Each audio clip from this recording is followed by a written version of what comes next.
Mind your business. Mind your business. Mind your business. Mind your business. For the people who are learning to mind their business. Hello and welcome to Mind Your Business. I'm your host, Phil Hudson. Tug Cowart is out today because Tug likes to be out, and that's what he does. Show is always sponsored by SR Homes, Metro with communities throughout the metro area. You can visit them at srhomes.com. We are here with the one and only Ronnie Brown, Auburn alum and former NFL. Oh, I guess you're always an NFL alum. Welcome to the show. I appreciate it. Thank you for having me. We just took you through the ringer. You did some 680. You did some Sports X. Just a little bit. Trying to touch everything, while I'm here. I noticed both shows asked you about the different, and now we'll get off the NFL stuff because I'm sure you get sick of that, but they both asked you about the changing role of the running back in the NFL. Right. So tell us a little bit about that. How has the role of the running back evolved since your day to today? Well, it's definitely changed. Back when I was playing earlier, before we wanted to see the ball go down the field a lot more. You generally ran the ball, and it was one guy who was going to probably get the bulk of the carries. He's probably going to get 20 to 30 carries a game, which was a normal part. Now I think they've transitioned into, having a running back by committee approach. But at the same time, I think people want to see more excitement because back then it was normal to win a game 10-7 or 13-6 or something like that. Whereas now, you want to see a little bit more excitement if you're a fan, and what's more exciting than the quarterback throwing the ball down the field maybe 40, 50 times and getting a chance to get some of these big plays. So, I think with a little bit of that, the running back position got devalued a little bit until a few years ago with the whole Seattle and they should have ran the ball, Marshawn Lynch thing. But I think we realized, like a lot of teams that win the Super Bowl, they have an attack that's, pretty balanced, whether it's being able to run the ball, throw the ball, at certain times. You look at New England, they have one of the greatest quarterbacks, if not the greatest quarterback ever, to play. But then, depending on the approach of their opponent, they may come out and run the ball, 30 times. But I think it all depends for them on who they're playing, their opponent, and game planning. So, the running back position I think is a very huge part. Now you kind of see with Ezekiel Elliott getting paid today. Ty Gurley, Melvin Gordon's waiting, for on a contract. So I think you see that the position is valued and it's necessary if you want to have success on that level. Yeah, and y'all touched on it. They were like, do you think running backs should be getting paid what they're getting paid these days? And you brought a good point. It's like, dude, their bodies get beat to hell throughout their careers. And so looking back, and I know a little bit about you, would you have wished you would have played in kind of the system like they have today, or did you want the ball? I enjoyed getting the ball, and I played in that type of system to some degree. Carnell Williams and I, Calais, we shared the backfield at Auburn. Yeah. So I was fortunate enough to, reap the benefits of that. Didn't have to take as many hits. As I transitioned into the NFL, Ricky Williams and I shared the backfield. From a selfish perspective, I could have had a lot more carries. I had a lot more yards, given that opportunity. But at the same time, you look at the wear and tear and, how you feel now. Some morning, I feel good. And then other mornings, lower back, tight, sit in the airplane too long, knees get stiff. So there's a lot that comes with that responsibility. And I think a lot of people, look at the result, but not necessarily the process of what guys have to go through and don't really understand on a day-to-day basis, a weekly basis throughout a season what's really asked of these guys and what they feel.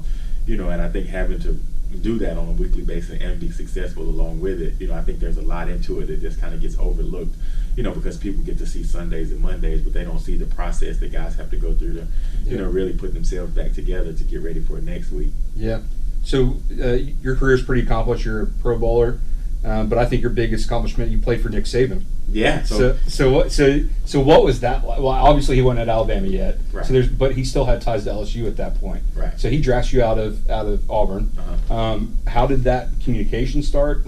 Did he call you before? Did you work out with him some? No, I actually didn't know. All the way up to the process, even draft. He was the coach at LSU before he did that, so we were both rookies together. Oh, wow. And, when I got the draft call, from Nick, I was a little nervous because, one, I thought my agent was playing at the time. He's like, hey, telephone, Nick Saban. So I'm in the draft room in New York. I'm thinking that, I'm looking, Alex Smith just gets drafted. I'm thinking Braylon Edwards is probably next. I'll end up going somewhere cold, not the greatest weather. And then lo and behold, I get drafted to Miami. And so we were both rookies together. And it was a great experience. The thing that I realized, because I didn't know any better, I hadn't been in the NFL. So, for the schedule and the routine, it was the same as when I got out of college. Now, a lot of the other guys that have been successful on that level, I think they had gotten a routine that they were accustomed to, and it was more like a college practice for me. So I was like, well, this is what I'm normally used to.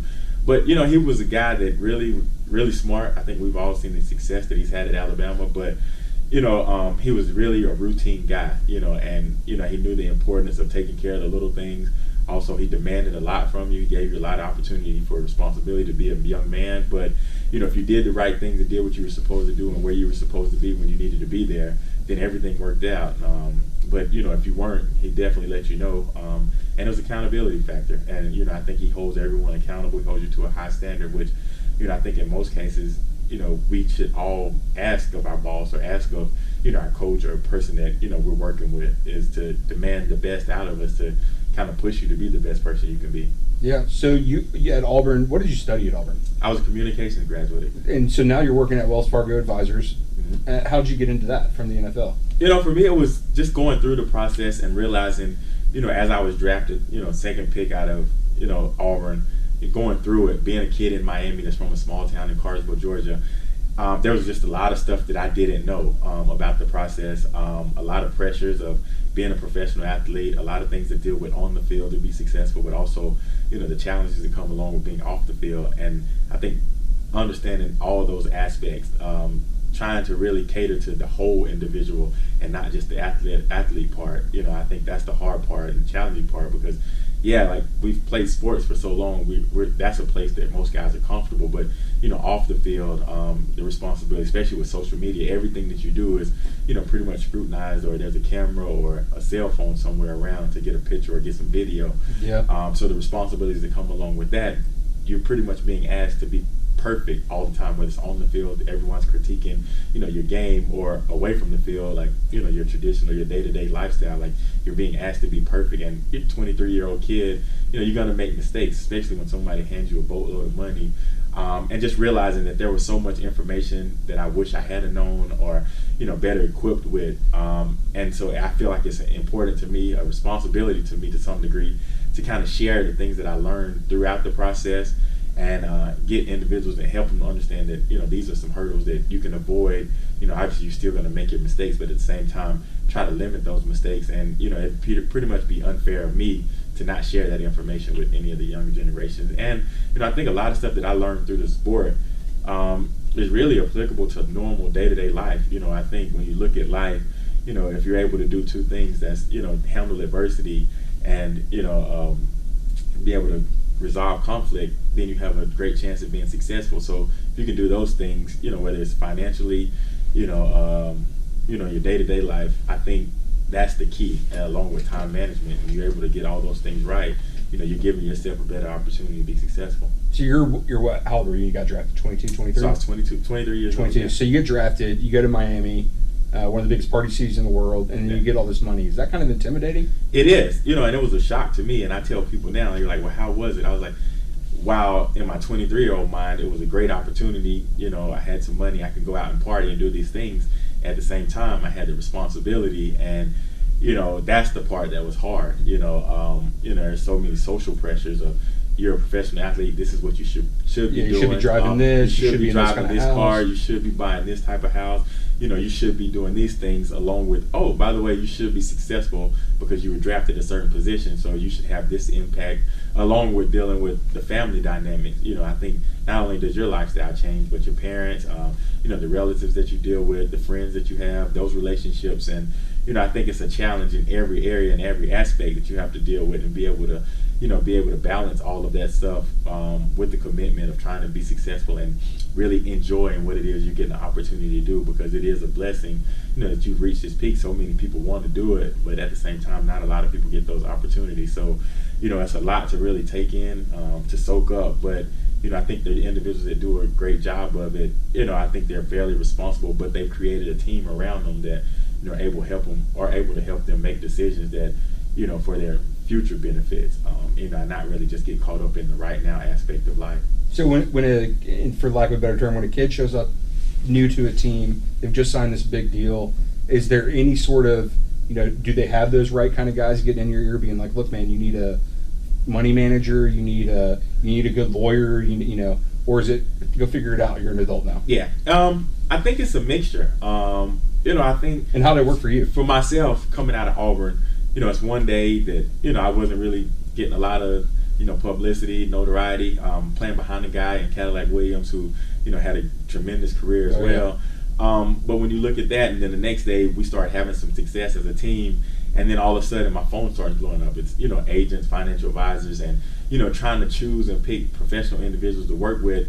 Not having a mentor for me, not having someone that I could rely on to help me with the process. It's like I just really have to take a chance on trying to find the right individual. And it's like, well, how do I do that? Well, maybe a guy that I know, he has a relationship with this guy, so maybe he's a good guy to choose. Or this guy works with this list of clients, maybe he's a good fit for me. So you really don't know because you haven't been in that situation. And I realize a lot of times there's a lot of things that we don't know as young men or young women, and we don't know that we don't know. We're just trying to figure out the process. So in going through that, I chose these individuals hoping that everything goes well, but at the same time, as an athlete, I was looking at these guys, I'm like, well, these guys are professionals in this sense, so they should know what they're doing. I don't really know a lot about the process, so the unfortunate part is a lot of guys trust these individuals, like, well, I just trust that you get it done, and I wish more guys would motivate, encourage guys to be a part of their process. Yeah, learn the process. Absolutely. Yeah, to educate and empower yourself to make these decisions. Because you need to audit your people. Right. So you just need some checks and balances, and so just looking at it, and I just realized that there's so much information out there. But these guys, these young men, are asked to perform at a high level in every aspect of their lives, but they haven't created a team that's doing the same. And I think we got to hold each other accountable, whether you're one of these individuals working with these individuals or you're the individual themselves. Like, there has to be some accountability, because at the end of the day, some guys are just going to make mistakes, but at least you can equip them with the information to give them an educated decision when they're making these decisions, and give them a better off chance of being successful at the end of the day. So when you get drafted first round, second round, the money's pretty good. But so for the guys who are kind of, I don't want to call them walk-ons. What do you call that? Like free agents. Yeah, free agents. Yeah. So for these guys, that aren't making the big bucks, were there any all-stars as far as how they handled their money off the field? Like guys who, didn't sign the 7-8 figure contracts, but were really good at how they handled their business. Yeah, you see a lot of those guys. A lot of guys don't get, first. There's not too many guys get drafted in the first round. Yeah, you just see it on ESPN and think that's all. That's right. Right. So the guys that aren't drafted as high, go free agent, they don't make as much money. So, the funny thing is a lot of those guys tend to have better habits or create better habits a lot of times, because, the later you're drafted, the less opportunity you have to waste more money. You have to be a lot more responsible. And there are a lot of first round guys, second round guys, they get paid a lot of money that understand the process and do it the right way, but at the same time, it's just about getting that information and making those educated decisions, and really understanding that this is your lifestyle. Don't get caught up in what the next person is doing. There's a guy next to you, there's a locker next to you, but this guy was drafted first round. This guy's been around the league for this many years, so his lifestyle isn't your lifestyle, and the things that you deal with away from the field or the court aren't his thing. So just understanding where you are and living your life is the important part, and keeping everything in perspective and knowing what's important. You can have a great time, but at the same time understand that the careers aren't really that long when you look at it, the bigger picture of life. You're going to be an alumni way longer than you're going to be an athlete. So just understanding that you're making decisions based off of longevity, and not necessarily right now I get a chance to enjoy it at the moment. So you said there were some huddles that a lot of people face usually when they're in their career. What are some of those that you advise your clients to be on the lookout for? I think just the relationships, the people around you. And I think there's a saying, if you look at the people that you have around you, the five people you have most around you the most, that's pretty much looking at where you want to be and what type of person you are. So you have to be careful with the relationships you form, but more importantly, just being responsible, being accountable to yourself and what you want to be. And I think the thing is that we a lot of times discuss, we have these uphill hopes or dreams, but then we have downhill habits. Like, your habits have to match your goals, and if not, then you're probably not going to have it's not a high likelihood that you're going to reach those goals, because you have to be able and willing to do those day-to-day things. And I think that's the thing that so many of us get involved with. We want to be successful, we want to be in this position, but we don't want to go through the process to get there, and we try to fast forward or speed through it, and I think a lot of times there are learning opportunities and growing moments that happen through the process that has us ready for the moment when we get there. You're what, 37? Yeah. So if you could go back to that 22-year-old Ronnie Brown and grab him by the collar and say, this is one lesson you need to know now, what would it have been? I think the power of relationship, finding the a mentor, networking and all that kind of stuff. And having someone that's pretty much gone through the situation. Who was your mentor? I didn't have one. Wow. I had some older guys on my team. I had a guy, Randy McMichael. I also had Junior Seau. I had Jason Taylor, Zach Thomas. And I kind of looked at those guys, what they were doing. They were successful on the football field, but the things they were involved with off of the football field. Junior Seau was a legend. Yeah, so I tried to mimic a lot of those things, but it was really just me watching, and I try to learn a lot from watching people. But, I think when you have those individuals in your life that are able to pour, knowledge and information into you, take advantage of that, and use it, and make sure that you, enjoy those conversations and take it in, because I think that's the great way to learn, because these guys and these individuals can help you avoid, some of the hurdles, some of the things that they may have experienced, negatively, and, try to prevent yourself from going through those same things and making better decisions. Because I think at the end of the day, if you can educate yourself and, prevent going through certain learning experiences, which I think we all need some, but if you can limit, the amount of mistakes that we make, then, I think you put yourself in a better situation to, achieve whatever it is your goals are, whether it's in, life, business, or the realm of sports. I would have told myself to quit drinking after 5 beers. That would have been really good for me to know at 21. That would have been a good thing. Yeah. But the thing about that is you learned a lot from that. So man, did I. Now, you're probably not going to tell yourself, it's probably going to be like, okay, after 2 beers, I maybe need to slow down. So I think there's learning opportunities in a lot of things that we go through, but, I think there are also consequences that we have to deal with when we make decisions. And, when you make those decisions, you have to understand that everything we do has consequences. So, when you're willing to make the decision, you have to be willing to deal with the consequences and the outcome. So you made a pretty poor decision early on in going to Auburn. Totally kidding. There's an Alabama guy. What made you choose Auburn? I mean, you're from Rome, so I grew up in Cartersville, actually. Oh, really? Yes, okay. I grew up in Cartersville. Were you born in Rome? No, yeah, I was born at Floyd Medical Center in Rome. Your Wikipedia needs to step its game up. That's what I'm saying. They need to edit that. Yeah. I've been trying to do it for years, so they won't even let you get in and edit your own page. I couldn't edit it. So, I grew up a Georgia fan. Had an older cousin play running back at Georgia. Was a big Garrison Hurst So Quincy fan. Carter was what, 3 years before you? So he was around the time that I was being recruited. He was there in the late 90s. Did you get to meet him? And I didn't meet Quincy. But just going through that process, I was a big Georgia fan. Hines Ward, and all of those guys and what they were able to do. But just going through the process myself, Tennessee and Auburn showed up on a weekly basis. So I was kind of like, these guys show up a lot more, so they must want me a lot more. And then there were a lot of people from my high school that was kind of going to Georgia, and I was like, I want to see some different scenery. So I actually committed to Tennessee, and then I took one official visit, went down to Auburn, and enjoyed it. Beautiful campus. Yeah, Cartersville was a small town. Auburn was really small town. It just felt like a family feeling. I really enjoyed it. Had a great visit, and I just felt like for me that was the place that I needed to go. And it wasn't all peachy. Started off a little rough, wasn't getting a lot of playing time, but I think those were life lessons, and I think it helped transition me into being the young man that I became. When I first left Auburn. Is it annoying being a college freshman? When you're 18. Seeing guys like me go out and partying all the time, having the time of their lives, and for you, it's like I got practice, I got class, I got film, I got study hall. Do you, every now and then, are you just like, I just want a normal college experience, or is it like, this is what I signed up for? Well, I think to some degree, you realize this is what I signed up for. Yeah. This is my responsibility. But I mean, there are moments, the non-athlete students, they're probably surprised to hear this. It's like, I'd much rather not have to get up and go do this 5 o'clock workout, and hang out, but. That's part of the sacrifice, and the it's good habits early on, right? So I think I learned a lot through sport, through overcoming adversity, dealing with controversy, being able to resolve conflict and all those things. Also just being in whether it's what I'm doing now, working on a team, understanding the importance of relationship, and so it was just so much that I learned through sport. Obviously being responsible and having to deal with success to some degree early on, there's a lot of responsibilities that came along with that. And then now the social media world that everything you do is pretty much on camera, on video.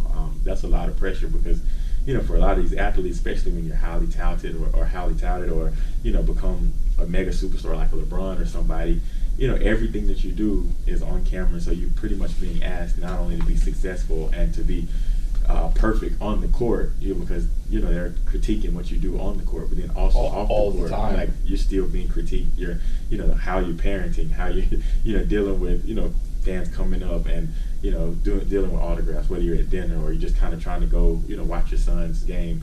I think it's really appreciated. I think that's the good part about it. For me, I always appreciated that because I'd much rather somebody ask my autograph and like me for who I am than to not. But at the same time, I just think understanding moments, and we just never know, what somebody's going through, what their day's like. Yeah, it's true. And trying to really have an understanding and being sympathetic and empathetic to what they may be going through. It just may not be a good day for those individuals. Yeah, that makes sense. So you're here to promote the Grit Leadership Summit. You're a speaker at it. We got Bernard King, Champ Bailey, Dave Metzler, Andrew Jones, Brian Jordan. Just So what are you going to talk about there, and why did you agree to this specific one? Well, I think it's just great in understanding what a lot of those individuals that are going to be on the panel as well go through. And I think people sometimes have a misconception that when you reach certain levels of success that you don't really have these rough periods and this adversity, and to hear from people in first person, just to kind of share their stories, share what they've gone through, to even share challenges they still have. I think it's good for people to hear, and then also you get knowledge on how these people were able to be successful, coming from different environments, different backgrounds, and to get an inside look at some of the things and how they viewed obstacles, how they dealt with those things, and being able to get stuff that's applicable to your life, and get an inside look. It's like, oh, well, I kind of deal with some of the same things, and being able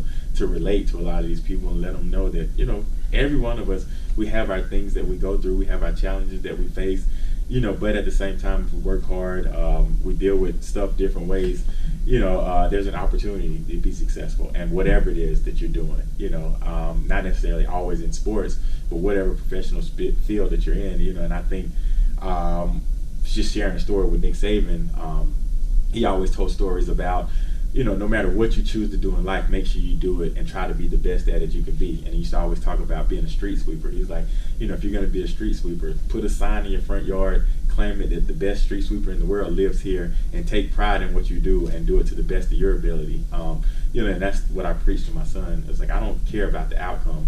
Just make sure that you do everything that you can do, and you try as hard as you can. And as long as you give me the effort, then we can deal with the outcome. Do you still talk to Saban at all? I don't. I haven't spoken to him in a while. I saw him a couple years ago at this charity event, and we got a chance to catch up, and we were joking. I was going to put you on the spot, make you call him. If you had a cell phone number. Yeah, so we were joking about our time in Miami, and then we were trying to court and try to get Drew Brees when we were there, and unfortunately that thing fell through. And I think we've all seen how his career's gone. Yeah. Since then, had a tremendous career, probably Hall of Fame guy, first ballot. So that was one of the jokes we were laughing about. So at the Grit Leadership Summit, it's just a list of speakers. Is there anyone on that you're going to kind of be nervous around or fanboy out around? I try not to. We all try not to. I was a big fan of Andrew Jones. Like a lot of people don't know, like baseball was my favorite sport growing up. Okay. So, I was a big Braves fan. You ever met Andrew? I haven't. Down to earth. I haven't. Super down to earth. I haven't. Yeah. So, a lot of those guys, I was Fred McGriff. Fred McGriff, man. Yeah. Sid Bream back in the day. Yeah. He's a preacher. I didn't. Yeah, he moved somewhere up north. I guess he's from Michigan or something like that. And he lives in a small town. He's a preacher. That's awesome. Yeah. So Terry Pendleton. So all those guys, man. Bobby Cox, and just seeing those guys, I probably kind of okay, it's just pretty cool to meet him. So now that you're in the financial services side, so I came from a business newspaper, so I would meet the head of the Fed, and then the next day I'd get to interview people like you. So it was really weird. Man, I'm really, really excited about meeting this athlete, but at the same time, this guy who's the head of the Atlanta Fed, probably a little more accomplished than most of your athletes. Right. Do you get any of that in the business side when you're dealing with your numbers people or something, and you're just sitting there you are a brain? You were just getting knocked back just by the pure talent? Well, I just feel like it's important to always learn something. And so, for me, being an athlete and now going into the business world, I just feel like there's so much knowledge and information that I could gain. And so, as I can pick these individuals' brain, I'll ask questions, just kind of be around as they have conversations. And the stuff that you can learn is amazing. And how they just view things, what's their approach to life. Really, and at the end of the day, you're trying to find out what motivates individuals. Like, what's your why? Like, what makes you go? And then you kind of realize, that, a lot of times these people aren't that different from you. It's just the process that they've taken, and, they had a intentional path to how they got to where they were getting to. But yeah, like I'm blown away. Like, you sit here, you watch Bloomberg, you watch different things, and you try to grasp and get this knowledge, and the individuals have been in this space for a long time. It's like, well, I can never be a professional running back. And I'm like, well, I probably don't know as much as you know in this field either. So, I think just understanding that, and trying to gain that knowledge and just always be on in a position to where you feel like you can learn something, and I try to challenge myself to, get something new every day. So I got one more for you and we'll cut you out. So you have a new son, you're an NFL alum, Auburn alum, now you're a businessman. What do you want your legacy to be? For me, it's, so I have, my wife and I have 2 kids. I have a 6-year-old boy and a 3-year-old girl. Okay. And I think my legacy is really, I just want my kids to be great people. People ask me all the time, I guess because I'm an athlete, do I want my kid to play sports? I would love for them to, because I think what you learn about life through sport, I think is really, it runs parallel. But at the same time, I think if you're a good person, I think that takes care of a lot of things. And, I think the way that you approach people, and you deal with people says a lot about who you are. And for me is, I try not to even treat people how I want to be treated. I treat people how I would love for them to treat my kids. And, I think because that's the number one prized possession that a lot of us have, are our kids. And for me, it's like, that just says a lot about, you as an individual and, how you treat people and, having respect, my respect. I look at how people treat the waiter rather than it is like somebody who's on the same level, because given the opportunity, I think if you were in that position, if I realized that you don't really treat these people well, if I were in that position, that's probably how you would treat me. So, people become loyal to positions and not necessarily to people. And I think that it's very, very important to treat people the right way. So I actually do have 2 more fanboy questions for you. One, so obviously with my physique, when I signed up to play Pop Warner football, they're like, you're going to be a lineman. Yeah. Did you go straight to running back? I got the chance to play a lot of different positions when I was little. I got to play quarterback. What made you like the game? Because, man, when you're 13 playing line, it's not a lot of fun. Well, I had an older brother that played a lot of sports. So he'd get me in the yard, we'd be there, and he'd beat up on me. Then I was the youngest out of all my cousins and stuff. So I got beat up a lot of days, and I got challenged a lot, so that helped. But I kind of looked at it. I became competitive. I'm like, one day I'm gonna bust y'all up, and then so now it's funny how the times have changed, and that was a big part of the motivation. Did you ever get stuck on the line? I never played O-line. Good for you. Nothing's worse than when you have a badass running back that puts their mask right in your back because you didn't get your blocker out of the way. It's terrible, man. Just like a little bit of a push. Yeah, thanks, Nelson Faber. And then the last thing I got for you, you said you were a big baseball fan growing up. Yeah. If looking back, if you could do it either way, would you rather been a pro baseball player or a pro football player? Well, I like to say that I don't really have any regrets. I think, God put me on the path that I was supposed to be on. I think everything that's supposed to happen always does. So I think it worked out for me. The one thing that I would say I wish I had done when I was at Auburn, tried to play baseball, while I was there. Had an opportunity, but I was just kind of so focused on football that now I kind of look back and like, man, that would have been cool to try to. Have there been any other two sport players since Bell? There were a couple quarterbacks that did it. Gabe Gross, for a little bit. I think he played a little bit of football, but on that level, probably not. Gotcha. There's not a lot of people in general that were able to do it at that level that he did. Anything else you think we should have covered? No, I think you got everything. We learned a lot. I guess about me, and then about the Grit series and the importance. GritLeadershipSeries.com/Atlanta. Yeah, why it's important. And it's an opportunity to come out and get to hear from guys like Champ Bailey, who recently went into the Hall of Fame, and kind of see what it is that motivates these individuals, and how it was they were able to overcome certain obstacles that I think a lot of people may be dealing with. You got social media? I do. Where can we find you on social media? On Instagram, I'm Ronnie23Brown, and same thing with Twitter. Awesome. Ronnie Brown, thank you for coming in. This is Mind Your Business, sponsored by SR Homes. Visit them at srhomes.com and troll Tug and tell them to come back to the show. Thanks, man. Thank you. At SR Homes, our end goal is to create a home that's unique to you, one that you and your family will enjoy for years to come. With over 4 decades of home building experience, SR Homes has become a top home builder in Atlanta, offering a variety of communities in the most sought-after locations. Locally owned and operated, SR Homes is a builder focused on you. For more information, visit us at srhomes.com.